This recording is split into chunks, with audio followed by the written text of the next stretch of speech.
आमर विधायक दल नेता रामचंद्र कदम गोटाए रिजोल्यूशन आनी ए सेशन रे से रिजोल्यूशन टी चर्चा हो पारा ना।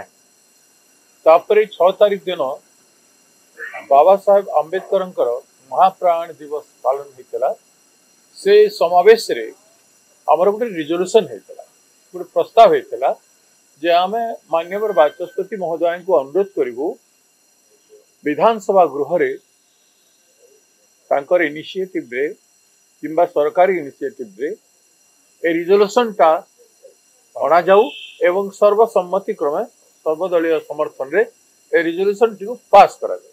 ए रिजोल्यूशन पास करबार बहुत ऐतिहासिक आवश्यकता अछि जो संपर्क रे श्रीकांत भाई तार पृष्ठभूमि देवे जे मध्य प्रदेश ओडिशा झारखंड रे एटा संभव है पारे।